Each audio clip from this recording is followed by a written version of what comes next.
मित्रांनो, रब्बील अव्वल हा इस्लामचा तिसरा महिना आहे आणि ह्या तिसऱ्या महिन्यामध्ये आमचे सर्वांचे पैगंबर, प्रेषित, मानवजातीचे उद्धारक, करुणा दया सागर मोहम्मद सल्लल्लाहु अलैहि वसल्लमचा या रब्बील अव्वल महिन्याच्या तिसऱ्या तारखेला जन्म झाला. प्रेषित मोहम्मद सल्लल्लाहु अलैहि वसल्लमचा जन्म जगाच्या इतिहासाला कलाटणी देणारा एक घटना होती. अखिल मानवजातीला अंधाराच्या खोल अशा खाईतून काढून स्वच्छ प्रकाशात आणणारा हा एक क्षण आहे, ही एक क्रांती आहे. आणि मोहम्मद सल्लल्लाहु अलैहि वसल्लम यांच्या आगमनाची जी भविष्यवाणी आहे ती जगातल्या सर्वच धर्मग्रंथामध्ये नमूद करण्यात आलेली आहे आणि सर्वच लोक प्रेषित मोहम्मद सल्लल्लाहु अलैहि वसल्लम यांच्या आगमनाची वाट पाहत होते. कुराणाच्या दृष्टिकोनातून पैगंबर हे मानवजातीसाठी, पैगंबराची भूमिका ही मानवजातीसाठी अत्यंत महत्त्वाची आहे. सृष्टीच्या निर्मात्याने जेव्हा अखिल मानवजातीपर्यंत आपला संदेश पोहोचविण्यासाठी ज्या महापुरुषांची निवड केलेली आहे त्यांना पैगंबर असं म्हणतात. या भूतलावरचे सर्वात पहिले पैगंबर आदम अलैहिस्सलाम, तर शेवटचे पैगंबर मोहम्मद सल्लल्लाहु अलैहि वसल्लम हे होते. मराठीमध्ये पैगंबरांना प्रेषित असं म्हणतात, अरबी भाषेमध्ये नबी किंवा रसूल असं म्हणतात, इंग्रजीमध्ये त्यांना मॅसेंजर असं म्हणतात. हे पैगंबर अल्लाहचा मेसेज मानवजातीपर्यंत पोहोचवण्यासाठी त्यांच्याकडे अल्लाह पाठवतो आणि तो संदेश पूर्ण मानवजातीला देतात. सर्वात पहिले प्रेषित आदम अलैहिस्सलाम आणि नंतरचे प्रेषित मोहम्मद सल्लल्लाहु अलैहि वसल्लम पासून जेवढे काही प्रेषित होऊन गेले त्या सर्वांनी मानवजातीला ईश्वराचा, सृष्टीच्या निर्माणकर्त्याचा संदेश दिलेला आहे. सर्वच पैगंबर हे मनुष्य होते. कोणत्याच प्रकारची त्यांच्यामध्ये ते अवतार नव्हते. त्यांना कधीही ईश्वराचा अवतार धारण केला नाही. ते फक्त एक मनुष्यच होते आणि त्यांची निवड एक प्रामाणिक मनुष्य, एक चांगले मनुष्य, त्यांची निवड पैगंबर म्हणून अल्लाहने केली आणि मानवजातीला त्यांच्यामार्फत संदेश पोहोचवला. प्रेषित मोहम्मद सल्लल्लाहु अलैहि वसल्लम यांच्यानंतर ह्या भूतलावर कोणतेही पैगंबर येणार नाहीत, प्रेषित येणार नाहीत. हा शेवटचे मॅसेंजर आहेत, शेवटचे प्रेषित आहेत आणि यांच्यावर अल्लाह तालाने, ईश्वराने पवित्र कुराण ही पुस्तक अवतरित केलेली आहे. पवित्र कुराण पैगंबर मोहम्मद सल्लल्लाहु अलैहि यांच्या मार्फत पूर्ण मानवजातीला उद्देशून केलेले एक मार्गदर्शन आहे. एक जीवन जगण्याची पद्धत त्या पुस्तकातून पूर्ण मानवजातीला सांगण्यात आलेली आहे. आणि पैगंबरांना ईश्वरानं त्या काळामध्ये पाठवलं ज्या काळात लोकांना धर्म कळत नव्हता किंवा लोकांमध्ये विकृती आली होती, लोकांमध्ये चंगळवाद वाढला होता, धर्माच्या धारणा बदललेल्या होत्या, धर्माला भ्रष्ट करण्यात आलेलं होतं. अशा वेळेस ईश्वराची जी पहिली शिकवण आहे ती पुन्हा प्रस्थापित करण्यासाठी ईश्वराने वेळोवेळी पैगंबर पाठवलेले आहेत. आणि मोहम्मद पैगंबर यांच्यावर आपण बोलत असताना, त्यांच्याविषयी त्यांची शिकवण लोकांपुढे मांडत असताना कितीही वेळ आपण बोलत राहिलो तर त्यांची शिकवण पूर्ण होणार नाही. मित्रांनो, अनेक वेळेस अनेक व्याख्याते त्यांच्या बाबतीत बोलत असतात. जगाच्या पाठीवर प्रत्येक देशामध्ये, प्रत्येक ठिकाणी मोहम्मद सल्लल्लाहु अलैहि वसल्लम यांच्या शिकवणीवर आधारित भरपूर असे मार्गदर्शन कॅम्प होत असतात. त्यांची शिकवण आजच्या काळात, त्या काळात आणि येणाऱ्या भविष्यामध्ये कशी मानवजातीसाठी आवश्यक आहे याच्याविषयी आपण थोडंसं या ठिकाणी बोलणार आहोत. पैगंबर मोहम्मद सल्लल्लाहु अलैहि वसल्लम म्हणतात, समस्त कुटुंब, समस्त विश्व हे अल्लाहचे कुटुंब आहे आणि जो या कुटुंबाशी उत्तम वर्तन करतो तो अल्लाहला अधिक प्रिय आहे. माणसामध्ये भेदभाव केलेला नाही आहे. जगाच्या पाठीवर ती माणसं किंवा मानव कुठेही राहत असला तरी तो अल्लाहचाच एक दास आहे. त्याच्यामध्ये कसलाच भेदभाव नाही. या पूर्ण मानवजातीला अल्लाहने आपलं कुटुंब म्हटलेलं आहे आणि त्याच कुटुंबाला समजावून सांगण्यासाठी पैगंबराला पाठवण्यात आलेलं आहे. आणि अल्लाह आणि पैगंबरसुद्धा म्हणतात पूर्ण विश्व आणि त्याच्यात राहणारी पूर्ण मानवजात ही अल्लाहचा कुटुंब आहे आणि ह्या कुटुंबातील प्रत्येक व्यक्तीने प्रत्येक व्यक्तीशी चांगलं वागलं पाहिजे, स्नेह आणि जिव्हाळ्याचे संबंध ठेवले पाहिजेत, लोकांवर उपकार केले पाहिजेत, लोकांची मदत केली पाहिजे, लोकांच्या अडीअडचणी सोडवल्या पाहिजे, कोणाला त्रास देता कामा नये, त्यांच्याशी उत्तम वागणूक ठेवली पाहिजे, त्यांच्याबरोबर नेहमी सहकार्य केलं पाहिजे. कारण अशीच माणसं अल्लाहला ईश्वराला प्रिय आहेत. जगामध्ये जी माणसं लोकांना त्रास देतात, लोकांशी चांगलं वागत नाही, ती माणसं ईश्वराला कधीही आवडत नसतात. म्हणजे पहिलं हे सांगितलं की पूर्ण मानवजात एक आहे. जगातली सर्वच माणसं एकाच आई वडिलापासून निर्माण झालेली आहेत. सर्वांचे आई वडील एकच होते आणि सर्वांचा निर्माता एकच आहे. तुमचे राष्ट्र आणि कुटुंब, तुमचे घराणे, तुमचे खानदान, तुमचे खंड याच्यासाठीच निर्माण झाली आहेत की तुमची ओळख पटावी. आणि वास्तविक पाहता तुमचा सर्वांचा DNA एक आहे. तुमचा मी ईश्वर किंवा अल्लाह मी एकटाच आहे आणि तुम्हाला मी या जगतामध्ये जे पाठवले एक आचारसंहिता देऊन पाठवली. ही आचारसंहिता वेळोवेळी पैगंबरामार्फत आली. शेवटची आचारसंहिता पवित्र कुराण आहे जी मुहम्मद सल्लल्लाहु अलैहि वसल्लमनी पूर्ण जगताला समजावून सांगितली, त्याच्यावर त्यांनी चालून दाखवलं. मित्रांनो, जगामध्ये जर एखाद्या व्यक्तीला खरोखरच आपल्या स्वतःचा आणि आपल्या कुटुंबाचा, आपल्या राष्ट्राचा विकास करून घ्यायचा असेल,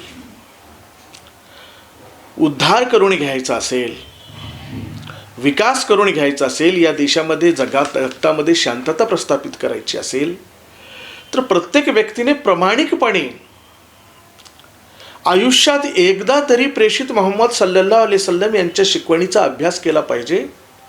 त्यांच्या जीवनात त्यांनी आपली कोणत्या पद्धतीची राहणीमान त्यांनी स्वीकारलं होतं, त्या सर्व बाबीचा त्यांनी अभ्यास केला पाहिजे. तरच आपल्याला पैगंबर मुहम्मद सल्लल्लाहु अलैहि वसल्लम कळू शकतात. प्रेषिताने सांगितलं, मी तुम्हा सर्वाकडे अल्लाहचा एक प्रेषित म्हणून आलेलो आहे. तुम्हाला अल्लाहचा संदेश मी देत आहे आणि ह्या संदेशामध्ये मानवजातीचं कल्याण आहे. याच्याशिवाय जर तुम्ही इतर मार्गानं आपलं जीवन जगण्याचा प्रयत्न कराल तर त्याच्यामध्ये आपला विनाशच होणार आहे. जगाच्या पाठीवरची अनेक अशी उदाहरणं आहेत, जेव्हा जेव्हा लोक ईश्वराचा मार्ग सोडून स्वतःच्या मनाप्रमाणे जीवन जगण्याचा प्रयत्न केला किंवा जी एक अशी चंगळवादाची वृत्ती किंवा अनैतिकतेच्या बाबतीत ज्याने आपलं चारित्र्य बिघाडून घेतलं, त्या सर्वांचे काय हाल झालेले आहेत हे सुद्धा कुराणामध्ये नमूद करण्यात आलेलं आहे. अल्लाहनं ईश्वरानं त्याला उद्ध्वस्त करून टाकलं. ज्या लोकांनी ईश्वराच्या शिकवणीचा, प्रेषित मुहम्मद सल्लल्लाहु अलैहि वसल्लमच्या शिकवणीचा किंवा इतर प्रेषितांच्या शिकवणीचा इन्कार केला, त्यांच्या जीवनामध्ये कधीच शुभता आलेली नाही आहे.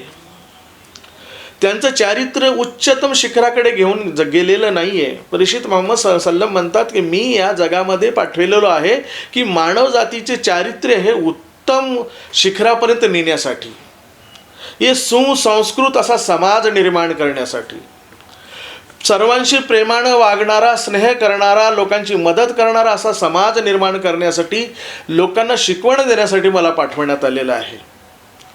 मानवजात आहे आणि या ठिकाणी प्रेषिताची जी भूमिका आहे ती अत्यंत महत्त्वाची आहे. आमचा जो स्वामी आहे, आमचा जो निर्माता आहे, जगातल्या प्रत्येक देशाचा, राज्यांचा जो मालक आहे, तो मालक ज्यांच्या हातामध्ये आमचं जीवन आणि मरण आहे, ज्यांनी आम्हाला जीवन प्रदान केलेलं आहे आणि त्याच्याच हातात म्हणजे पूर्ण विश्वाचं विनाशसुद्धा आहे, तोच म्हणतो तुम्ही प्रेषितांच्या शिकवणीचा स्वीकार करा. त्यांनी सांगितल्याप्रमाणे मी त्यांच्याकडे मार्गदर्शन पाठवलेलं आहे, त्याचा स्वीकार करा आणि त्या पद्धतीनं जीवन जगा. छोट्या छोट्या घटना आहेत. उदाहरणामध्ये मी सांगतो तुम्हाला. प्रेषितांनी सांगितलं की आपल्या शेजाऱ्याची काळजी घ्या, शेजाऱ्यावर प्रेम करा. आपले भरपूर शेजारी असतात, घराच्या बाजूला असणारा शेजारी नाही आहे, आपण प्रवासामध्ये सुद्धा लोकांच्या बाजूला बसतो. आपल्या घराच्या बाजूलाच असणार नाही, गल्लीमध्ये गावामध्ये कुठेही असणारा जी मानवजात आहे त्या प्रत्येकाची काळजी घेण्याचा मार्गदर्शन ईश्वराने केलेलं आहे, प्रेषितांनी केलेलं आहे. म्हणतात शेजाऱ्याची काळजी घ्या, शेजारी उपाशी आहे का त्याच्याकडे लक्ष द्या, त्याची मदत करा, त्यांच्या मुलांची फीस भरलेली आहे का, तो आजारी आहे का, पावसाळ्यामध्ये त्याच्या घरामध्ये पाणी गळते का, हिवाळ्यामध्ये त्याला पांघरायला आहे का. आणि प्रत्येक शेजाऱ्याने आपल्या प्रत्येक शेजाऱ्याची काळजी घेतली पाहिजे. आणि जर आपण एक दुसऱ्याची काळजी घ्यायला लागलो तर या ठिकाणी प्रत्येकामध्ये प्रेम आणि करुणा निर्माण होईल, कोणामध्येही वैरभाव राहणार नाही, लोक मिळून मिसळून वागतील आणि कोणीही उपाशी झोपणार नाही, कोणीही शिक्षणापासून वंचित राहणार नाही, कोणालाही कपड्याविना किंवा अर्धवट कपड्याविना जगण्याचं भाग्य त्यांच्या येणार नाही. सर्वांच्या सर्व गरजा पूर्ण होतील जर प्रत्येकाने आपापल्या शेजाऱ्याची काळजी घेतली तर. सरकारची वाट पाहायची गरज नाही आहे. काही लोक म्हणतील आमच्याकडे नाही आहे, मग आम्ही शेजाऱ्याची काय काळजी घ्यावी. आपण त्यांना चांगला सल्ला देऊ शकतो. आपल्याजवळ नसेल तर इतरांकडून मदत मिळवून देऊ शकतो. आपल्याकडे असलेली पुस्तके त्यांच्या मुलांना आपण देऊ शकतो. आपल्याकडे एखादी भाकर असेल तर चतकोर भाकर आपण त्यांना देऊ शकतो. त्यांची काळजी घेऊ शकतो, त्यांना दवाखान्यात घेऊन जाऊ शकतो. पण आजकाल लोकांना वेळ नाही आहे, कोणी शेजाऱ्याकडे बघायला तयार नाही आहे. एक छोटासा संदेश आहे, पण ह्या संदेशाला सर्वांनी अंगीकारलं तर जगामध्ये कुठंही अशांतता, जगामध्ये कुठंही वैरभाव, जगामध्ये कुठंही दोन गट एक दुसऱ्याच्या विरोधात उभं असलेले दिसणार नाही आहेत. जगामध्ये कुठंही शिक्षणापासून वंचित असलेली मुलं दिसणार नाही आहेत.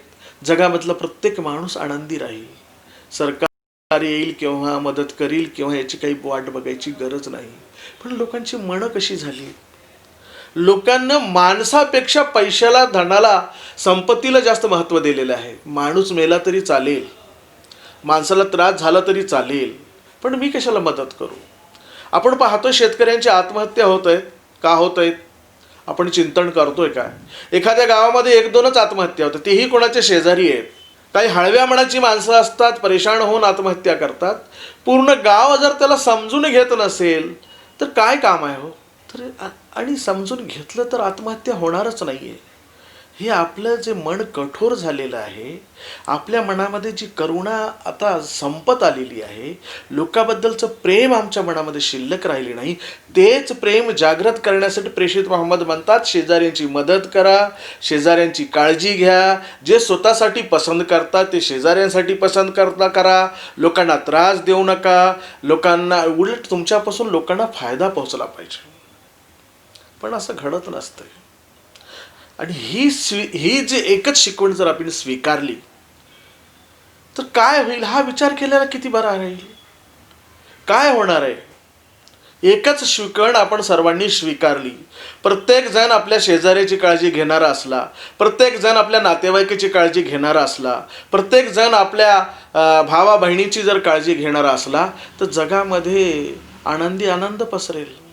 छोटासा संदेश आहे, पण याची व्यापकता पूर्ण जगामध्ये पसरलेली आहे. या एका संदेशामुळं पूर्ण मानवजातीला एक फार मोठा फायदा होणार आहे. पूर्ण मानवजातीला सुख प्राप्त होणार आहे. खायला कमी मिळेल एखाद्या वेळेस, पण लोक आनंदानं राहतील, लोक एक दुसऱ्याशी मिळून मिसळून राहतील, सुख दुःख आपसामध्ये शेअर करतील, प्रत्येकाच्या मुलाची काळजी प्रत्येकजण घेईल. आणि लोकांना असं वाटणार नाही की आपण एकटे आहोत या जगामध्ये, आपल्यासोबत भरपूर लोक आहेत. म्हणून प्रेषितांनी सांगितलं शेजाऱ्याशी, नातेवाईकाशी, सर्वांशी मिळून वागा. त्याच पद्धतीनं आज शेतकऱ्यांच्या आत्महत्या होतात असं मी तुम्हाला सांगितलं. का होतात, कोणी चिंतन करतंय का. आत्महत्या होण्याची अनेक कारणे प्रेषितांनी सांगितलं. कर्ज घेणं थांबवा आणि जीवन जगण्याचा आनंद उपभोगा. कर्ज घेतल्यामुळं जीवनामधला आनंद निघून गेला. विविध कारणासाठी आपण कर्ज घेतलेलं आहे आणि ह्या कर्जामुळं माणसाचं जीवन त्रस्त झालेलं आहे. माणूस परेशान झालेला आहे.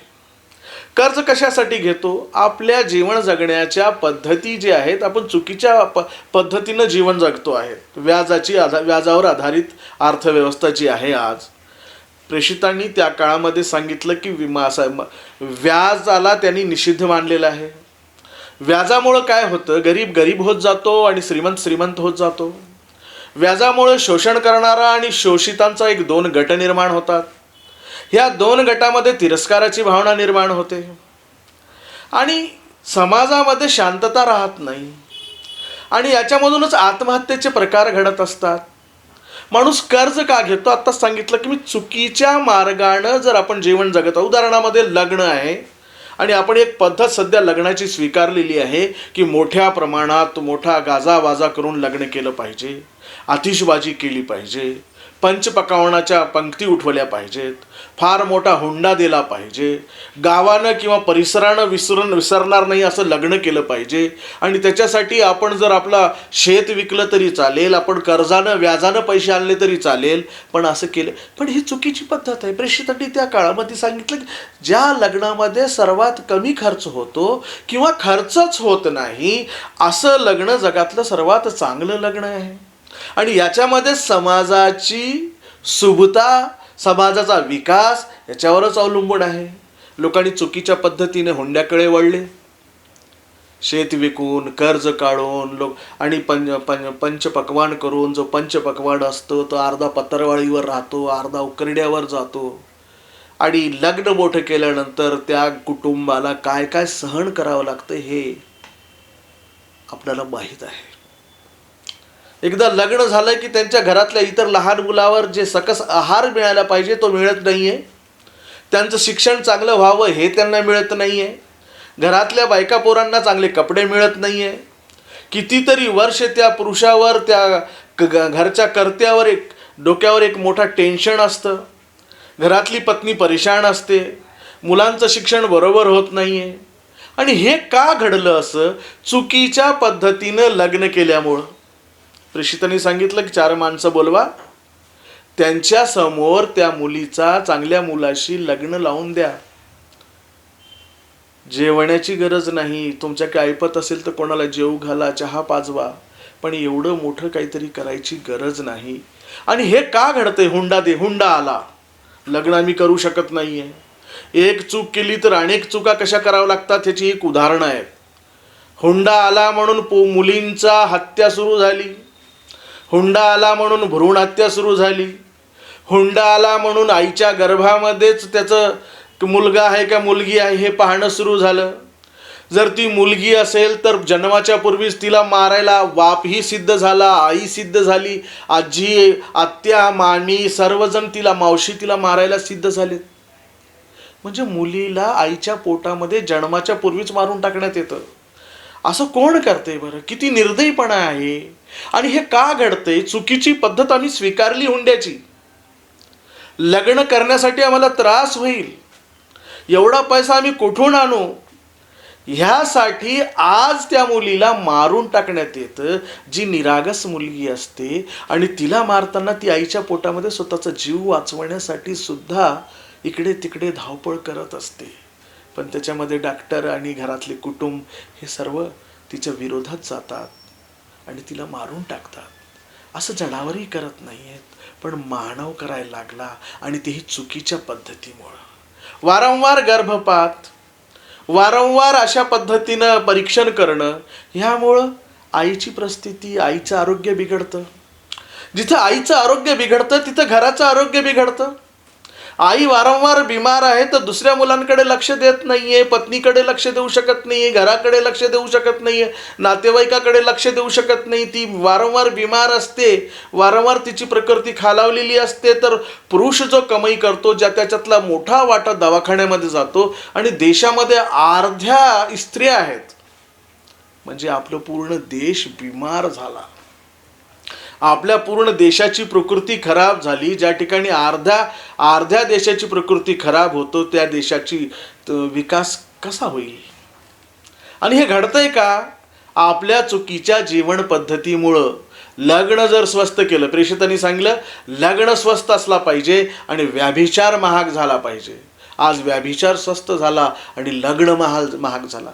मुलांना विचार करा, या हुंड्यापायी उपवर मुली घरामध्ये बसून राहिल्या, काय आग लागणार आहे हो? समाजामध्ये काय घडेल? समाजामध्ये कोणत्या प्रथी काय येईल? समाजामध्ये कोणतं संकट उभारेल ह्याचा मी विचार करत नाहीये. याचं क्षणिक का आपल्या बडेजावासाठी, लग्न मोठं करण्यासाठी हुंडा जास्त लोकांनी ही स्वीकारलेली पद्धत अत्यंत चुकीची आहे. त्या काळामध्ये 1400 वर्षापूर्वी प्रेषिताने सांगितलं की लग्न सोपं, सरळ आणि त्याच्यामध्ये कमीत कमी खर्च करून किंवा नगण्य खर्च करून लग्न करा. प्रेषितांच्या काळामध्ये त्यांच्या अनुयायांची, त्यांच्या मित्रांची, त्याचे नातेवाईकांची लग्न व्हायची, पण प्रेषितांना त्याची कल्पनासुद्धा नसायची. त्या काळात कोणी आत्महत्या करत नव्हतं. त्या काळामध्ये लग्न फार स्वस्त होते आणि हीच पद्धत आपण स्वीकारली. श्रीमंताकडे पैसे असतील पण उधळपट्टीसाठी ईश्वराने आम्हाला पैसा दिलेला नाहीये. कंजूशी करण्यासाठी सुद्धा पैसा दिलेला नाही. प्रेषितांनी सांगितलं कंजूशीही करू नका आणि चंगळवादही करू नका, उधळपट्टीही करू नका, काटकसर करा, चांगलं जीवन जगा. आणि सर्वांनी असं जीवन जगलं, देशाला कितीतरी पैशाचा फायदा होणार आहे, देशामध्ये कितीतरी विकास होणार आहे, सुप्ता येणार आहे आणि सर्वांच्या घरामध्ये एक समृद्धी येणार आहे. पण आपण खर्च करून लग्न लावून ही सर्व पैसा आपण किंवा धन संपत्ती आपण काय करतो, बडेजावासाठी नष्ट करून टाकतो. एक छोटीशी घटना आहे. हुंडा आला, आत्महत्या आल्या. हुंडा आला, भ्रूण हत्या आली. हुंडा आला, मुलींची संख्या कमी झाली. हुंडा आला, काही स्टेटमध्ये मुलांना मुली भेटत नाही आहेत. हुंडा आला, सर्व स्त्रियांची प्रकृती खराब झाली. वारंवार गर्भपात सुरू झाले. दवाखान्याच्या चक्रा सुरू झाल्या वैद्यकीय उपचारासाठी.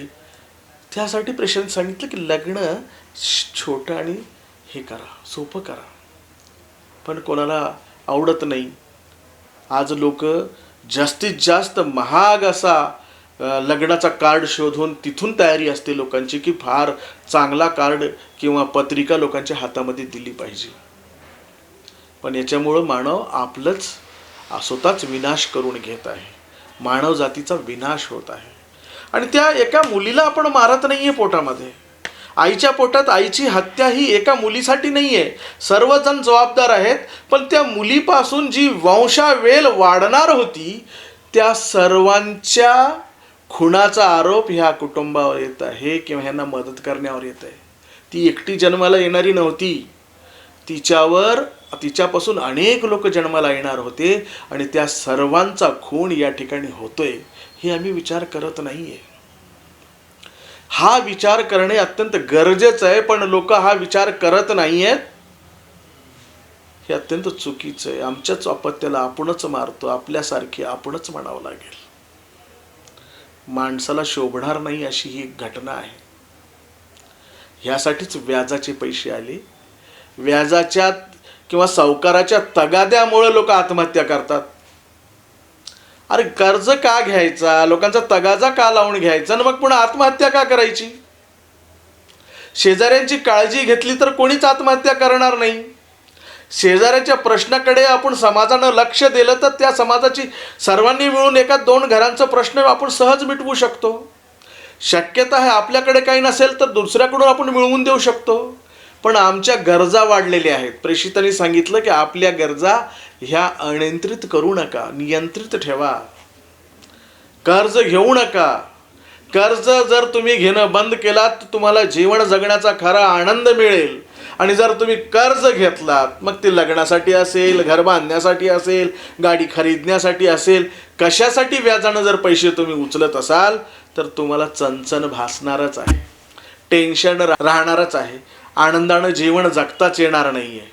म्हणून ह्या व्याजापासून दूर राहा. व्याज देऊही नका, व्याज घेऊही नका, चंगळवाद करूही नका. आणि ह्या पद्धतीला आपण त्या काळात प्रेषिताने निश्चित केलेलं आहे. मित्रांनो, प्रेषित मोहम्मद सल्लल्लाहु अलैहि वसल्लम यांनी सांगितलं, लोक हो, आपल्या पालनकर्त्याचे भय बाळगा, ज्याने तुम्हाला एका जीवापासून निर्माण केले आहे आणि त्याच जीवापासून त्याची सहचरणी निर्माण केली आणि पूर्ण जगामध्ये असे अनेक जोडपे त्यांनी निर्माण केलेले आहेत. आणि तुम्ही एक दुसऱ्याला त्यांचा वास्ता देऊन आपल्या हक्काची मागणी करता. अल्लाह तर आपल्या वागणुकीवर लक्ष देऊन आहे. सर्वांची काळजी घ्या. तुम्ही एक दुसऱ्याकडून हक्काची मागणी करता आहात तर कोणाला त्रास देऊ नका. तुम्ही सर्वजण एक आहात. पती पत्नी तर एकच आहेत. मग समाजातली सर्व मानवजाती एक आहे. तुम्ही कोणाला त्रास देता का नाही. साधे जीवन जगा, निस्वार्थी जीवन जगा. प्रेषित महात्मा गांधीने सांगितलं, इस्लामचा प्रसार तलवारीच्या जोरीवर झालेला नाही आहे. त्यांचा प्रचार, इस्लामचा प्रचार साधे जीवन. आता सांगितल्याप्रमाणे मी इस्लामचा प्रवास निस्वार्थपणा, प्रतिज्ञा पालन, निर्भयपणा, अनुयायावर प्रेम करणे आणि ईश्वरावर विश्वास ठेवणे, यामुळं इस्लामचा प्रसार झालेला आहे. इस्लाम हा ईश्वरीय धर्म आहे. धर्म म्हणजे जीवन जगण्याची पद्धत आहे. या ठिकाणी प्रेषितांनी सांगितलं, ज्यांच्यामध्ये करुणा नसते किंवा अति लालसा असते, हव्यास असतो, मोठ्या अपेक्षा असतात, ज्यांचं हृदय कठोर असते, ही त्या माणसाची दुर्भाग्याची चिन्ह आहेत. विनाकारण हपापलेपणा करायचा, आपण लालूच करायची, लोकांबद्दल आपल्या मनात प्रेम ठेवायचं नाही, ही सर्व विनाशाची लक्षणं आहेत. प्रेषित म्हणतात, कोणी तुम्हाला प्रामाणिकपणे सल्ला जर मागत असेल तर प्रामाणिकपणे त्यांना सल्ला द्या. हे सुद्धा एक पुण्यकर्म आहे. शेजाऱ्यांना सांगितलं की चांगला सल्ला द्या, मित्रांना द्या, नातेवाईकाला द्या. कोणी चुकत असेल तर त्याला समजून सांगा. पण आज कोणीही कोणाला समजून सांगायला तयार नाही आणि कोणीही कोणाचं ऐकायला तयार नाही. जो तो आपल्याच नशेमध्ये गुंग आहे. त्यामुळे समाजाची अवस्था अत्यंत बिकट झालेली आहे. प्रेषितांनी सांगितलं की आपल्या आईवडिलांची काळजी घ्या, आपल्या आईवडिलांची सेवा करा. जे वृद्धावस्थेमध्ये तुमच्याकडे ते दोन्ही असतील किंवा एक जरी असेल, त्यांची सेवा करा. त्यांच्यासमोर ब्रहसुद्धा काढू नका, ब्रहसुद्धा म्हणू नका. सेवा मग करणे म्हणजे लोक समजतात की आईला चांगलं भारीचं पातळ घेणं, सोन्या चांदीचे दागिने तयार करणं आणि तिला मस्त 2 वेळेस चांगलं जेवण देणं, ही त्याची सेवा नाही आहे. तिची काळजी घ्या म्हणजे तिची विचारपूस करा, तिला विचारा आणि आपल्या प्रत्येक गोष्टीमध्ये तिला शेअर करा. आई तुला काही हवं आहे का, सोबत घेऊन जेवण करा. आपण काय करतो, तिला वेगळं जेवण देतो, तिला चांगले कपडे गरज नाही आहे. माझा मुलगा मला विचारला पाहिजे, माझ्याजवळ बसला पाहिजे, माझी विचारपूस केली पाहिजे, तो कुठं जात आहे मला सांगितलं पाहिजे. हे त्यांची एक अपेक्षा असते. त्या अपेक्षेला आपण पूर्ण केलं पाहिजे. त्यांच्या मनाला ठेच पोहोचत. ते नाराज होतात की तो येतो आणि जातो आणि आपल्याच मुलांना बोलतो, पत्नीला बोलतो, निघून जातो, मलाच बोलत नाही, कुठं गेला की काय केला की, हे असा विचार तिच्या मनामध्ये येते. तिला असं वाटू नये. कधी कधी असं घडतंय कुठं तिला 2-2 दिवस कोणी बोलत नाही. दुपार झाली की जेवण द्यायचं, संध्याकाळ झाली की नेऊन द्यायचं. तिला वाटतं की मी या घरामध्ये एकटी आहे, माझ्यासोबत कोणी नाही आहे. अशी सेवा नाही. तिला विचारात घ्या. तिच्या आपल्या सर्व निर्णय प्रक्रियेमध्ये तिला सामावून घ्या. तिच्या जवळ बसा. तिला एकटेपणा वाटणार नाही या पद्धतीने तिला वागणूक द्या.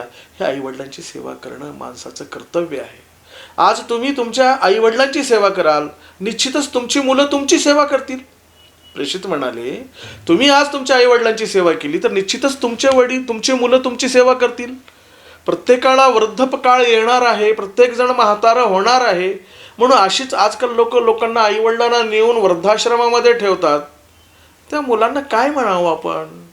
लहानपणी ज्यांनी आपल्या मुलांना कसं सांभाळ केला, कसं जतन केलं, त्यांचे कसं शिक्षण पूर्ण केलं, कसे संस्कार दिले, आपलं स्वतः जेवण न करता मुलांची काळजी घेतली, रात्रंदिवस मेहनत केली आणि मोठा झाल्यानंतर तोच मुलगा आईवडिलांना वृद्धाश्रमामध्ये नेऊन सोडतो. विचार करण्याची गोष्ट आहे. याच्यापेक्षा जास्त लाजिरवाणी गोष्ट ह्या जगामध्ये नाही आहे. जो आपल्या आईवडिलांचाच नाही तर तो समाजाचा काय होणार. जो आपल्या आईवडिलांचाच नाही तर तो शेजाऱ्यांचा काय होणार, तो ईश्वराचा काय होणार. आणि ज्यांचे आईवडील नाराज आहेत त्याच्याशी ईश्वर अल्लाह नाराज असतो आणि त्याला कधीही तो स्वर्गामध्ये जाऊ देणार नाहीये. मी मागे बोलताना सांगितलं की मुलींच्या बाबतीत प्रेषितांनी स्त्रियांचा या जगतामध्ये मान वाढवलेला आहे, त्यांना सुरक्षितता प्रदान केलेली आहे. मुलींना पूर्वी जिवंत गाडलं जायचं, आत्ताच्या काळामध्ये जन्माच्या पूर्वीच मारलं जातं. प्रेषित म्हणाले, तुमच्या घरी एक जरी मुलगी असली, 2 असतील, 3 असतील, त्यांचं सांभाळ करा, त्यांचं जतन करा, त्यांना प्रेमाची वागणूक द्या, त्यांचं चांगलं शिक्षण पूर्ण करा, चांगल्या ठिकाणी त्यांचं लग्न लावून द्या. तुम्ही माझ्यासोबत स्वर्गामध्ये राहाल. स्वर्गाची गवाही दिली. आणि जी अरबस्थानामधील लोक किंवा जगामध्ये लोक स्त्रियांना मान देत नव्हती, मुलींना मारून टाकत होती, विधवा विवाह मान्य नव्हता, पुनर्विवाह मान्य नव्हता, एका विधवेला कोणत्याही आनंदाच्या प्रसंगामध्ये बोलावल्या जात नव्हतं, तिच्याकडून कोणतं कार्य करून घेतलं जात नव्हतं, तिचं कोणी तोंड पाहत नव्हतं, अशा परिस्थितीत प्रेषितांनी पुनर्विवाहाची परवानगी दिली. मुलींच्या जीवनासाठी लोकांना शुभवार्ता दिली. मुलींचं जतन, शिक्षण आणि लग्न याच्यासाठी त्यांनी सांगितलं की तुम्ही माझ्यासोबत स्वर्गामध्ये राहाल. आईच्या पायाखाली स्वर्ग आहे, आईची सेवा करा असं त्यांनी सांगितलं. आई वडिलांसमोर सुद्धा शब्द काढू नका अशी त्यांनी शिकवण दिली. आणि सर्वच मुलं असं वागितली तर कोणाचे आई वडील अर्धाश्रमामध्ये राहणार नाहीत. सर्व आपापल्या घरामध्ये प्रत्येक आई वडिलाची सेवा होईल. कोणी बाहेर फिरणार नाही, कोणी भीक मागणार. भीक मागताना आपण भरपूर पाहतो की अनेकांनी आपल्या आई वडिलांना घरातून बाहेर काढून टाकले आणि ते आपल्या उदरपोषणासाठी भीक मागत आहेत. आणि हीच वेळ जर आपणावर आली, हा विचार करणं गरजेचं आहे. त्या काळामध्ये प्रेषितांनी सांगितलं की आई वडिलांची काळजी घ्या, आपल्या आईच्या पायाखाली स्वर्ग आहे आणि मुलींचा संगोपन करा. पण आज भ्रूण हत्या होते, मारून टाकण्यात येते. अनेक ठिकाणचे मथळे आपण वाचलेत की मुलीचं भ्रूण हे कुत्रे घेऊन जात आहेत. आई वडिलांना हृदय नाही का? पोटाच्या गोळ्याला लोक असं मारून टाकत आहेत. हे माणुसकीला लाजिरवाणी घटना आहे. म्हणून प्रेषितांनी सांगितलं, अल्लाह सुद्धा म्हणेल त्या लहान्या मुलीला, तुझा काय अपराध होता म्हणून तुला यांनी मारून टाकलं? यांच्याकडे तर बघणारही नाही. त्या मुलीलाच विचार, तुझा अपराध काय होता म्हणून तुला ह्या लोकांनी मारलं? आणि ह्या लोकांची गैरसमज, चुकीचं जीवन पद्धती म्हणून हे आपल्याच अपत्याला मारतात. याच्यापेक्षा लाजिरवाणी गोष्ट दुसरी नाही आहे. प्रेषितांनी सांगितलं की वृक्षारोपण करा, वृक्षाचं संवर्धन करा. आज झाडं तोडली जातात, पर्यावरण दूषित आहेत, जंगलं संपलेली आहेत. जंगलसुद्धा ईश्वराची एक फार मोठी देणगी आहे मानवाला. लोक झाडं तर तोडत आहेत पण लावत नाही आहेत, वृक्षाचं संवर्धन करत नाही आहेत. प्रेषिताची शिकवण पहा किती महत्त्वाची आहे. तुमच्या हातामध्ये एखादं रोपटं आहे आणि तुम्ही पाहत आहात की तुमच्या समोरून प्रलय येत आहे, जग नष्ट होणार आहे, आणि तुमच्याजवळ एवढा वेळ आहे की तुम्ही त्या रोपट्याला लावू शकता तर लावून टाका. जोपर्यंत त्या रोपट्यापासून झाड निर्माण होईल, त्याच्यापासून जेवढी लोक त्याचा लाभ घेतील तेवढं पुण्य तुम्हाला लाभणार आहे. वृक्षारोपणाच्या बाबतीत युद्धामध्ये फळदार वृक्ष तोडू नका, विनाकारण पिकांची नासाडी करू नका, लहान मुलं मुली महिला आणि वृद्धावर अत्याचार करू नका.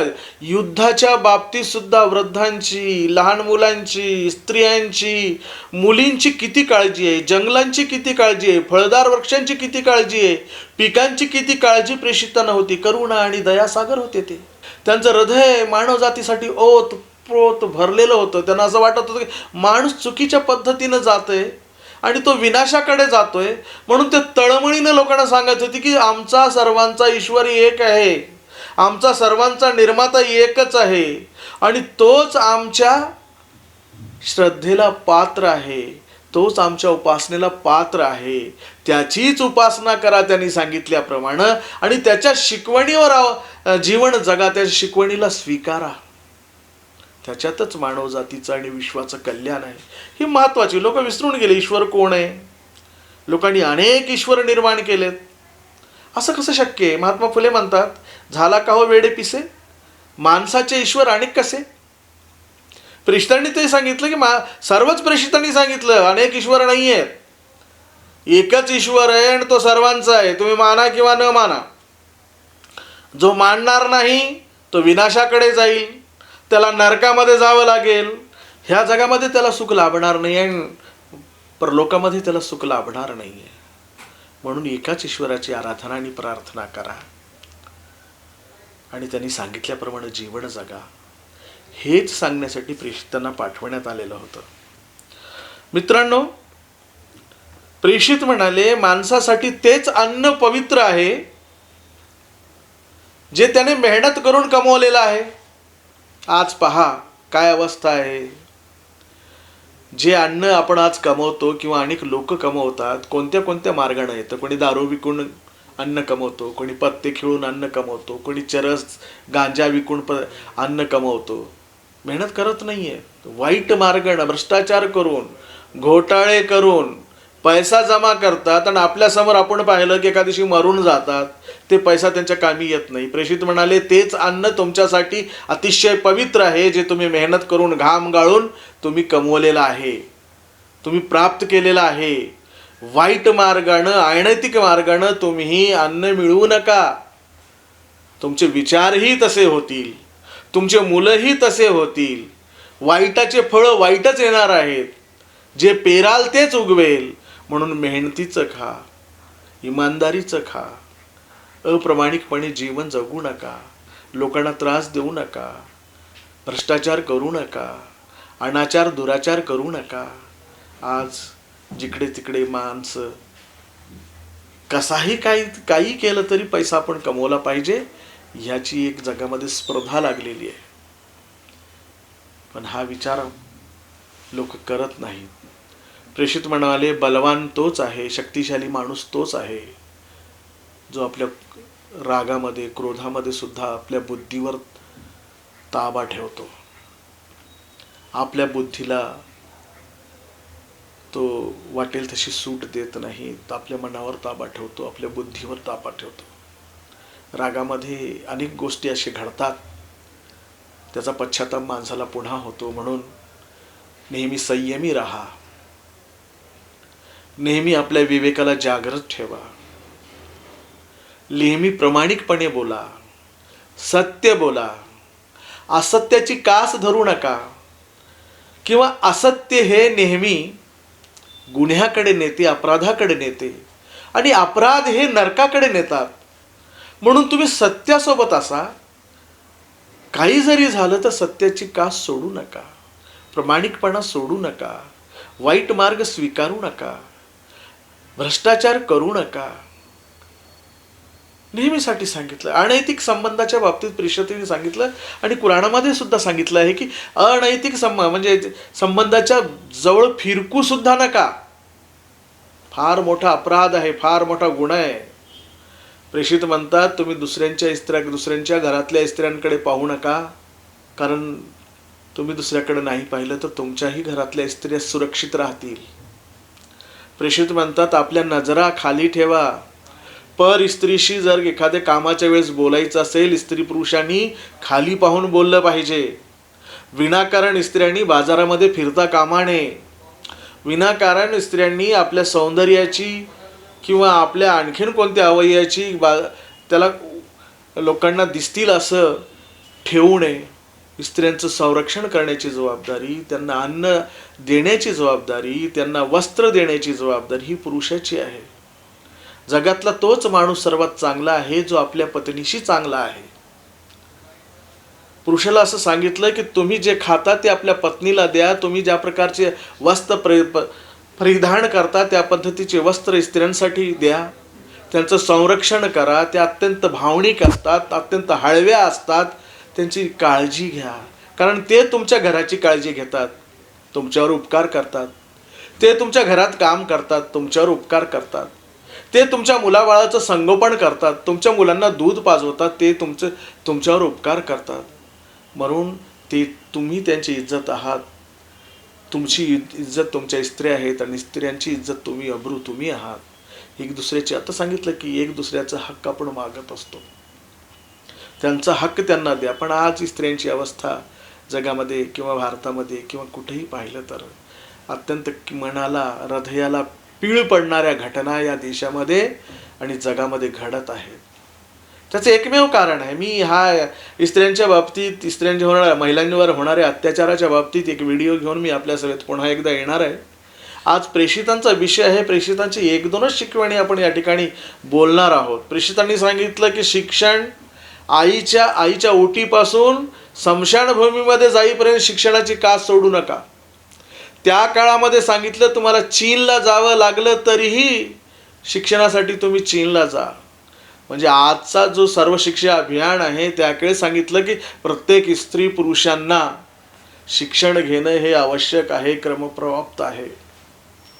पण लोक त्यावर कोणी वागतंय, कोणी वागत नाही, शिक्षणापासून दूर राहतात. ज्या माणसाला शिक्षण मिळत नाही त्याला जीवन जगण्याची पद्धतसुद्धा कळत नाही, समाजात काय घडतं हे सुद्धा कळत नाही. या जगामध्ये येणं आणि कसं तरी जीवन जगणं आणि निघून जाणं हा माणसाच्या जीवनाचा उद्देश नाही आहे. शिक्षण घ्यायचं, आपला ईश्वर कोण आहे, आपण कोण आहोत, आपली जबाबदारी काय आहे, समाजाप्रती आमचं कर्तव्य काय आहे, आईवडिलांप्रती आमचं कर्तव्य काय आहे, देशाप्रती आमचं कर्तव्य काय आहे, मानवजातीसाठी आमचं कर्तव्य काय आहे, आमचा ईश्वर कोणी आहे आणि त्यानं आम्हाला का निर्माण केलं हे आपण समजून न घेताच या जगातून निघून जातो. हे माणसाच्या बाबतीत ही अत्यंत वाईट गोष्ट आहे. आपला उद्देश आपल्याला कळत नाही तोपर्यंत आपलं आयुष्य निघून जातो ना. माणूस मरतो, आला आणि गेला, याला काही अर्थ नाही आहे. म्हणून माणसाने चिंतन केलं पाहिजे, मनन केलं पाहिजे, माणसाने अभ्यास केला पाहिजे, स्वतःच्या निर्मात्याबद्दल विचार केला पाहिजे, माणसाच्या उद्देशाबद्दल विचार केला पाहिजे आणि त्याचा अभ्यास करणं माणसाचं कर्तव्य आहे आणि त्या पद्धतीने जीवन जगलं पाहिजे. आपण कुठेही चमत्कार दिसला की तिथं झुकायला लागतो. आता आज आपण पाहतो, जगामध्ये पाहत असताना अनेक महापुरुष ज्याला आपण म्हणतो असतात किंवा नसतात हे नंतर कळते. त्यांच्यावर विश्वास ठेवल्यामध्ये समाजामध्ये कशा कशा घटना होत आहेत. हे डोळस विश्वास, अंधविश्वास म्हणतात ह्याला. डोळस विश्वास नाही, न पाहता कोणावर विनाकारण विश्वास ठेवणे. त्यामुळे ते समाजामध्ये आग लावत आहेत, देशाला समाजाला बर्बाद करत आहेत. जोपर्यंत आम्ही जागृत होणार नाही, जोपर्यंत प्रेषितांनी दिलेल्या शिकवणीबरोबर आम्ही चालणार नाही, जोपर्यंत आमच्यामध्ये प्रामाणिकपणा येणार नाही, जोपर्यंत सत्य बोलण्याची आमच्यामध्ये हिंमत होणार नाही, तो म्हणजे समाज सुधारणार नाही. प्रेषित म्हणतात जिथं वाईट दिसतं तुम्ही तिथं बोला, जिथं भ्रष्टाचार होत आहे तुम्ही तिथं थांबवा, जिथं कोणी कोणावर अत्याचार करत असेल तर त्याला सांगा बाबा हे बरोबर नाही आहे. तुमची जेवढी हिंमत असेल तेवढं तुम्ही त्या ठिकाणी काम करणं गरजेचं आहे. प्रेषितांनी सांगितलं समाजामध्ये अनैतिकता वाढल्यास गरिबी निर्माण होते. समाजामध्ये अनैतिकता वाढल्यास समाजामध्ये गरिबी आणि दारिद्र्य निर्माण होतं. समाज लयाला जातो, समाजामधून प्रामाणिकपणा किंवा चारित्र्य निघून जातं. ज्या समाजाचं चारित्र्य निघून जातो तो समाज खोल गर्तेमध्ये किंवा खाईमध्ये पडतो. त्या समाजाला कोणी विचारत नाही. समाजाला म्हणण्यापेक्षा एखादा व्यक्ती जर आपले चारित्र्य खराब करून घेत असेल तर त्याला समाजामध्ये कोणी विचारत नाही. अशी अनेक व्यक्ती जर समाजामध्ये निर्माण झाले तर समाजसुद्धा असा वाईट समाज निर्माण होईल ज्याची उदाहरणं आपल्याला देता येणार नाही. म्हणून अनैतिक संबंधापासून दूर राहा, अनैतिकतेच्या जवळही जाऊ नका, वाईट बोलू नका, वाईट ऐकू नका, वाईट पाहू नका, वाईट गोष्टीचा पुरस्कारसुद्धा करू नका, वाईट गोष्टीच्या जवळसुद्धा जाऊ नका. हे प्रेषितांची शिकवण आहे. प्रेषितांच्या जन्मदिवसानंतर देशामध्ये अनेक ठिकाणी पूर्ण जगामध्ये वेगवेगळे लोक त्यांच्या शिकवणी घेऊन पुढे आलेले आहेत. मित्रांनो, मला सुद्धा असं वाटलं की आपल्याला आपल्याशी काही चर्चा करावी म्हणून मी या ठिकाणी उपस्थित आहे. आणि बोलत असताना काय बोलावं, किती बोलावं, त्यांचे चारित्र्याचे रात्रंदिवस जरी आपण बोललं तर त्यांचं जे चारित्र्य आहे, त्यांचे जे उपदेश आहे, त्यांचे जे शिकवण आहे ते आपण पूर्ण करू शकणार नाही. छोट्या छोट्या गोष्टी आहेत. त्यांनी केस किती वाढवले पाहिजेत, नख कधी कापले पाहिजेत, अनावश्यक केस कधी कापले पाहिजेत, या सर्व बारीक सारीक गोष्टीवर त्यांनी मार्गदर्शन केलेलं आहे. लोकांच्या आपसामध्ये समझोता घडवून आणण्याला प्रेषितांनी पुण्यक्रम म्हटलेला आहे. रस्त्यामध्ये एखादा दगड पडला असेल किंवा त्रास देणारी एखादी वस्तू पडलेली असेल तिला दूर करणं सुद्धा प्रेषितांनी पुण्यकर्म म्हटलेलं आहे. लोकांना अन्न खाऊ घाला, जेवण द्या, लोकांना गरिबांना जेवू घाला आणि सलाम करा त्यांना, हे सुद्धा याला सुद्धा पुण्य कर्म असं म्हटलेलं आहे. आपल्या वागणुकीमुळे लोकांना त्रास होणार नाही असं जीवन जगा हे सुद्धा सांगितलं पाहिजे. उलट आपल्या वागणुकीमुळे लोकांचं जीवन कसं सुधरेल ह्या गोष्टीकडे आपण लक्ष दिलं पाहिजे असं प्रेषितांनी सांगितलं. म्हणजे छोट्या छोट्या गोष्टी आहेत. माणसाचं चारित्र्य कसं स्वच्छ होईल आणि त्या स्वच्छ चारित्र्याला घेऊन तो जेव्हा समाजामध्ये जाईल तर त्या ठिकाणी तो चांगल्याच बाबी लोकांना शिकवणार आहे, लोकांची मदतच करणार आहे. आपण पाहतो कालची कोरोनामधल्या ह्या 5-6 महिन्याचा जो आपण काळ पाहिला, खरंच माणसाला कुठंतरी किंवा सरहद्दी माणसाला त्यांच्या अंतःकरणाला छेद पाडणाऱ्या, पीळ पाडणाऱ्या घटना आहेत. घरच्याच लोकांकडची कोणी अंत्यविधीला जायला तयार नव्हता. नातेवाईकाला कोणी बोलायला तयार नव्हतं. माणूस माणसाची, अनेक लोक उपाशी होते, त्यांची मदत कोणी करायला तयार नव्हता. ह्या गोष्टी सांगा. स्वतःची सुरक्षितता अत्यंत महत्त्वाची आहे. आपण सुरक्षित राहून सुद्धा लोकांची मदत करू शकतो. ज्यांचे अंतविधी, अंतसंस्कार ज्या लोकांनी केले ते काय जगातून निघून गेले? तुम्ही सुद्धा त्या विविध पद्धती त्यांनी ज्या स्वीकारल्या होत्या स्वतःच्या सुरक्षिततेच्या, त्या पद्धती स्वीकारून सुद्धा आपण लोकांची मदत केली असती. पण लोकांनी आपला स्वार्थ जपला. लोकांच्या मनामध्ये भीती होती आणि ह्या भीतीमुळे लोकांची तर मदतच केली नाही. लोकांकडे फिरकून सुद्धा बघितलं नाही. प्रेषित म्हणतात, हे वागणं अत्यंत वाईट आहे. समाजाचा तुम्ही एक घटक आहात. तुमचा ईश्वर तुम्हाला असा आदेश देतो की लोकांची मदत करा. तुमचा ईश्वर असा आदेश देतो की तुम्ही आपलं स्वतःच पाहू नका, स्वार्थीपणानं जीवन जगू नका. तुमचा शेजारी जर तो उपाशी असेल आणि तुम्ही जर पोटभर अन्न खात असाल तर तुम्ही मुसलमान नाही, माझे अनुयायी नाही, माझे दास नाही, तुम्हाला कधीही स्वर्गामध्ये जाता येणार नाही, असं ठाम उपदेश प्रेषितांनी केला आणि अल्लाहने कुराणामध्ये त्याला नमूद केलेलं आहे. मानव जातीचं पितळ उघड पडलं. कोण कोणासाठी काय करतंय? लोक म्हणतात ह्याला काय लागलं, ह्यांनी काय काय काही लोक म्हणतील ना, असं मरायचं का? मरण तर येणारच आहे, मृत्यू तर अटळ आहे. कधी येणार आहे? कोरोनामुळेच येतं असं नाही आहे. जी वेळ ज्यांची संपली त्यावेळेस त्याला मृत्यू येणारच आहे. मी असो, तुम्ही असो आणि जगातले सर्व विनाश होणार आहे सर्वांचा. मित्रांनो, या ठिकाणी नातेवाईकाशी लोक फटकून वागतात. काही लोक श्रीमंत असतात, काही गरीब असतात. गरीब नातेवाईकाशी लोक फटकून वागतात.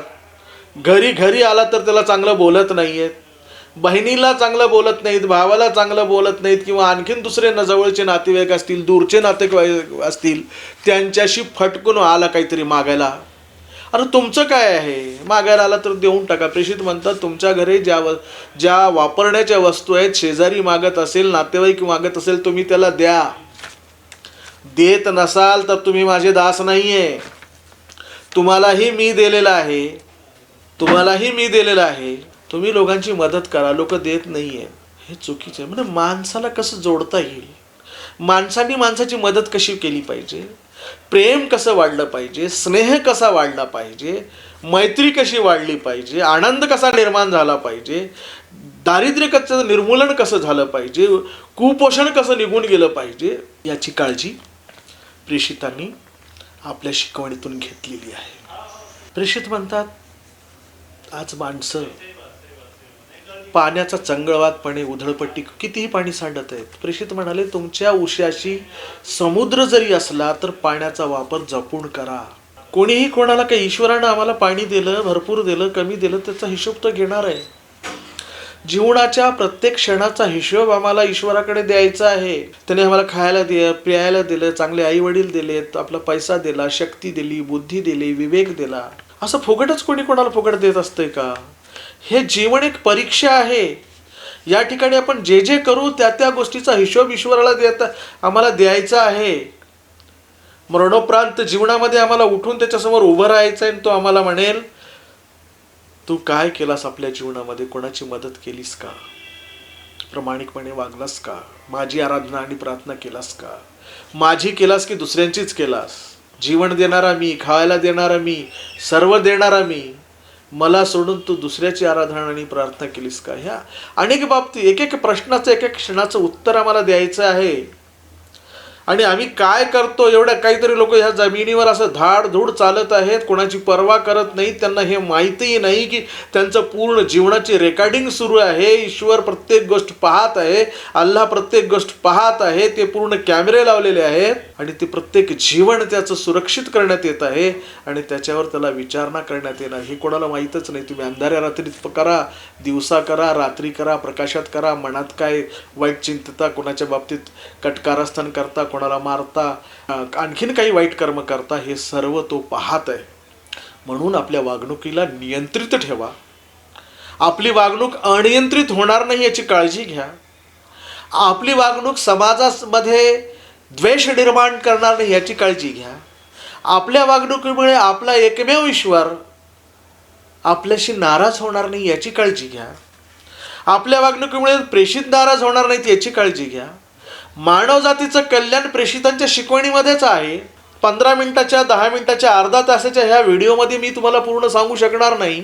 माणसाचं कर्तव्य आहे, ज्या गोष्टीमुळं आपलं नुकसान होत आहे, ज्या गोष्टीमध्ये समाज लयाला जात आहे, त्या गोष्टी सोडणं क्रमबद्ध आहे. त्या गोष्टी सोडणं वाईट आहे का? आता मी सांगितलं, हुंड्यामुळे आपला समाज बर्बाद होत आहे, भ्रूण हत्येमुळं आपला समाज बर्बाद होत आहे, भ्रष्टाचारामुळं आपली सर्व अर्थव्यवस्था किंवा व्याज व्यवहारामुळं आपल्या जगातली अर्थव्यवस्था पूर्ण ढेपाळत आहे, बर्बाद होत आहे. काही लोक श्रीमंत होत आहेत, पूर्ण देश श्रीमंत होत नाही.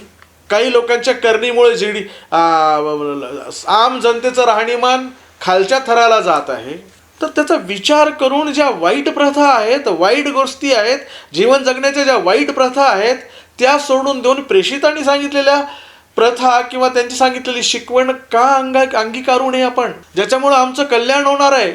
व त्या स्वीकारण्याच्या पूर्वी त्यांना कसोटीवर घासून पहा. मी म्हणतो म्हणून नाही, त्याचा अभ्यास करून पहा, कुराणाचं पठण करून पहा, प्रेषितांचं जीवनाचा अभ्यास करून पहा. ज्या ठिकाणी लोकांनी ही शिकवण स्वीकारली त्या ठिकाणच्या लोकांचं राहणीमान कसं उंचावलंय हे पहा. त्या ठिकाणातून अनैतिकता कशी निघून गेली हे पहा. आणि हे जर पटत असेल माणसाला तर त्या गोष्टी प्रामाणिकपणे स्वीकारल्या पाहिजेत. त्यांची शिकवण स्वीकारली पाहिजे. आपल्या जीवनाला नियंत्रित केलं पाहिजे. अनियंत्रित जीवन माणसाला केव्हाही विनाशाकडे नेणार आहे. म्हणून मित्रांनो, नातेवाईकाची काळजी घ्या आणि आपल्या मुलांची काळजी घ्या. त्यांचं चांगलं संगोपन करा.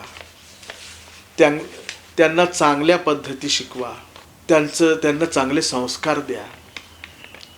स्वतःही संस्कारित होण्यासाठी जीवनभर प्रयत्न करा. स्वतःही प्रामाणिक होण्यासाठी जीवनभर प्रयत्न करा. कोण्याही धर्मावर, कोण्याही माणसावर चिखल फेकण्याची गरज नाही आहे. कोणाच्या विरोधात वाईट बोलण्याची गरज सुद्धा नाही. आपलं कर्तव्य करत जा. कोणाही धर्मातल्या महापुरुषांना वाईट बोलू नका आणि सर्वांना सामावून घ्या. ती सर्व माणसं एकच आहे. तर सांगितलं की सर्व मानवजात एकच आहे. गोरा असो, काळा असो, लहान असो, मोठा असो, श्रीमंत असो, गरीब असो, खेड्यातला असो, पाड्यातला असो, देशातला असो, परदेशातला असो, तो आपला भाऊ आहे. वसुदेव कुटुंबकम. आता सांगितलं पूर्ण विश्व माझं कुटुंब आहे. अल्लाह म्हणतो, ईश्वर म्हणतो, सर्व माणसं माझ्या कुटुंबाची सदस्य आहेत. मग आपणच का कुटुंबामध्ये विभक्तपणा करायचा? आपल्यामध्येच का आपण स्वार्थासाठी लोक माणसामाजामध्ये, समाजामध्ये तेढ निर्माण करतात. स्वार्थासाठी लोकांमध्ये वैरभाव निर्माण करतात. स्वार्थासाठी लोक एक दुसऱ्यांचं खून घेतात, बळी घेतात. एकाही माणसाचा तुम्ही निरपराध माणसाचा खून केला तर पूर्ण मानव जातीचा खून केल्याचं पाप त्याच्या डोक्यावर येणार आहे, असं प्रेषितांनी सांगितलं. आणि एखाद्या निरपराध माणसाचं जीवन तुम्ही वाचवलात तर पूर्ण मानवजातीचं जीवन वाचवण्याचं पुण्य तुम्हाला लाभणार आहे. म्हणजे माणसामध्ये भेदभाव करू नका. इस्लामला म्हणण्यापेक्षा अल्लाहला या गोष्टी मान्य नाही आहेत. प्रेषितांना ह्या गोष्टी मान्य नाहीत. कोणी लहान, कोणी दलित, कोणी पददलित असं काही नाही आहे. सर्व मानव समान आहेत. आणि माणसातला सर्वात माणूस तोच चांगला आहे जो प्रामाणिकपणे वागतो, आपल्या ईश्वरावर श्रद्धा ठेवतो आणि त्यांनी सांगितल्याप्रमाणे जीवन जगतो, लोकांना त्रास देत नाही, भ्रष्टाचार करत नाही, अनाचार करत नाही, दुराचार करत नाही. ती माणसं चांगली आहेत. म्हणून व्यापार सुद्धा प्रामाणिकपणे करा, नोकरी प्रामाणिकपणे करा. तुम्ही जिथं काम करता तिथं प्रामाणिकपणे काम करा. तुम्ही एखादे इंजिनियर असाल, तुम्ही डॉक्टर, प्रत्येकांचे क्षेत्र वेगवेगळे आहेत. प्रत्येकाने प्रामाणिकपणे त्या क्षेत्रामध्ये काम केलं पाहिजे. अनेकांनी आपल्या कार्यक्षेत्राला बाधित करून टाकलेलं आहे. अनेकांनी आपल्या क्षेत्राला बदनाम करून टाकलेलं आहे. अनेकांनी आपल्या क्षेत्राला पैसे कमवण्याचा एक आधार समजलेला आहे, पैसे कमवण्याची एक मार्ग समजलेला आहे. पण हे सर्व व्यवहार, व्यापार असो, आणखीन कोणते व्यवहार असो, हे सर्व मानवजातीसाठी आहेत आणि हे सर्व प्रामाणिकपणाने झाले पाहिजेत. वाईट मार्गानं कोणताही व्यवहार करणं हे अल्लाहला मान्य नाही.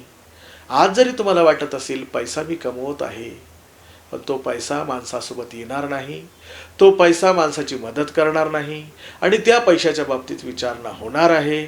म्हणून माणसांनी काळजी घेतली पाहिजे, चांगलं वागलं पाहिजे. प्रेषितांनी सांगितलं की आपल्याकडे जे तुमच्या हाताखालची जी माणसं आहेत, जे गुलाम आहेत, जे दास आहेत, त्यांची काळजी घ्या, त्यांना जास्तीत जास्त नफा पोहोचवण्याचा प्रयत्न करा. त्यांच्या जीवापेक्षा, त्यांच्या क्षमतेपेक्षा त्यांना जास्त काम लावू नका. तुम्ही जे खाता त्यांना खायला द्या, तुम्ही जे परिधान करता, कपडे वापरता, तसे कपडे त्यांना द्या. त्यांच्या कामामध्ये तुम्ही सुद्धा त्यांची मदत करा. म्हणजे गुलामांना गुलामासारखं न वागवता माणसासारखं वागवा, स्वतःच्या भावासारखं वागवा आणि आपल्या स्वतःसारखी वागणूक त्यांना द्या. पण लोक त्यांच्यावर अत्याचार करतात. प्रेषितांनी सांगितलं की श्रमिकांचं घाम वाळण्यापूर्वी, एखाद्याला तुम्ही मेहनतीला कामाला लावलं आणि त्याचा घाम गाळण्यापूर्वी त्याची मजुरी अदा करा. कारण तो कोणत्या परिस्थितीमध्ये येतो, त्याला घरी मुलाबाळ अन्न घेऊन जायचं असतं, कोणाला आपल्या बायकोला किंवा आपल्या मुलाला दवाखान्यात घेऊन जायचं असतं, कोणाला पुस्तकं आणायची असतात, कोणाला कपडे आणायचे असते, कोणाला मुलाची फीस भरायची असते आणि त्याच्या मनामध्ये ही भावना असते की हे मी काम केल्यानंतर मला पैसे मिळेल आणि मी माझ्या घरच्या गरजा पूर्ण करू. आणि अशा वेळेस जर आपण त्याला पैसा दिला नाही तर त्याच्या मनामध्ये कशी चीड निर्माण होणार नाही. मेहनत केल्यानंतर पैसा देणार नाही तर ही चुकीची गोष्ट आहे. म्हणून प्रेषितांनी सांगितलं घाम वाळण्यापूर्वी गरिबांचे पैसे देऊन टाका, मेहनत करणाऱ्यांचा मोबदला देऊन टाका, त्यांना त्रास देऊ नका. त्यांच्या अनेक गरजा आहेत, त्यांच्या अनेक अपेक्षा आहेत, याच मेहनतीमुळे याच त्यांच्या मोबदल्यातून ती पूर्ण करणार आहेत. उलट तुमच्यामध्ये क्षमता असेल, थोडं जास्त दिलं तरी चालेल, पण काही लोक काय करतात, टाळाटाळ करतात देण्यासाठी. मग गरिबांच्या मनामध्ये राग निर्माण होतो. त्यांच्या गरजा काम करून सुद्धा त्यांच्या गरजा पूर्ण होत नाहीत. ती घरला त्यांची मुलं आतुरतेने वाट बघतात आणि बाप रिकाम्या हाताने जेव्हा घरी जातो तर मुलांची अवस्था पाहण्यासारखी असते, पत्नीची अवस्था पाहण्यासारखी असते. त्या दोघाकडे पाहून त्या बापाची सुद्धा अवस्था पाहवत नाहीये. म्हणून छोटीशी घटना आहे, त्यांचा पैसा तर कधी द्यायचा आहे, पण वेळेवर देऊन टाकला तर कितीतरी लोकांच्या भावनाला तुम्ही हळूवार फुंकर घालू शकाल, लोकांच्या गरजा पूर्ण करण्यासाठी तुम्ही मदत करू शकाल. म्हणून मित्रांनो, प्रेषिताने म्हटलं आपला ईश्वर एक आहे, आपण एकच आहोत, आपले आईवडील एक आहेत. आपलं सर्वांचं कर्तव्य आहे समाजाशी आणि आपल्या निर्मात्याशी एकनिष्ठ राहिलं पाहिजे. आपल्या ईश्वरानं, आपल्या निर्मात्यानं जी आचारसंहिता दिलेली आहे त्या पद्धतीनं वागलं पाहिजे. त्यांनी कोणतीच अनिष्ट अशी आचारसंहिता दिली नाही. त्याच्यावर वागून मानवजातीचं माणसाचं कल्याणच होणार आहे. व्याज नाहीच घेतला तर कल्याणच होईल, भ्रष्टाचार नाही केला तर कल्याणच होणार आहे. म्हणून मानवजातीच्या कल्याणासाठी जी आचारसंहिता प्रेषितामार्फत आमच्यापर्यंत पोहोचवलेली आहे त्याचा आम्ही अभ्यास केला पाहिजे, त्याचं चिंतन केलं पाहिजे, त्याचं मनन केलं पाहिजे. ते आमच्यासाठी चांगली असेल तर त्याचा स्वीकार केला पाहिजे, त्याचा तौलनिक अभ्यास केला पाहिजे. आमची आजची जीवनव्यवस्था आणि ह्या शिकवणीमधून मी प्राप्त होणारी जीवनव्यवस्था याचा तौलनिक अभ्यास करून ती वापरणे योग्य आहे की नाही हा निर्णय घेतला पाहिजे आणि चांगलं ते स्वीकारलं पाहिजे, वाईट ते टाकून दिलं पाहिजे. अशी माणसाची प्रवृत्ती असली पाहिजे. मित्रांनो, भरपूर काही बोलायचं होतं. जे बोलायचं होतं कधी कधी मी विसरूनही गेलेलो असेल, पण एक छोटासा प्रयत्न केला आपल्याशी काही गोष्टी शेअर करण्याचा. आपण ह्या माझ्या सर्व गोष्टी ऐकून घेतलात त्याबद्दल तुमचे सर्वांचे आभार आहे. एक नवीन विषय घेऊन मी पुन्हा आपल्या सेवेमध्ये उपस्थित राहणार आहे. मित्रांनो, इस्लामच्या बाबतीत जर तुम्हाला काही समजत नसेल किंवा एखादी अडचण असेल किंवा एखादं आणखीन काही प्रश्न असतील तर आपण मला फोन करून विचारू शकता, भेटू शकता. माझा मोबाईल नंबर आहे 9403004232. त्याच पद्धतीनं महाराष्ट्रभर जमात इस्लामी हिंदचे कार्यालय आहेत. त्या ठिकाणी सुद्धा तुम्हाला इस्लामची माहिती मिळू शकते. नांदेडमध्ये सुद्धा हैदराबाद स्टेट बँकेच्या समोर जमात इस्लामी हिंदचे कार्यालय आहे. तिथे एक इस्लाम माहिती केंद्र आहे. तिथं प्रत्येक भाषेमध्ये मार्गदर्शन करणारी भरपूर पुस्तकं आहेत. त्या ठिकाणी आपण जाऊन आपल्या प्रश्नांची उत्तरे मिळवू शकता आणि आपले जे शंका आहेत ते दूर करून घेऊ शकता. थांबतो. धन्यवाद.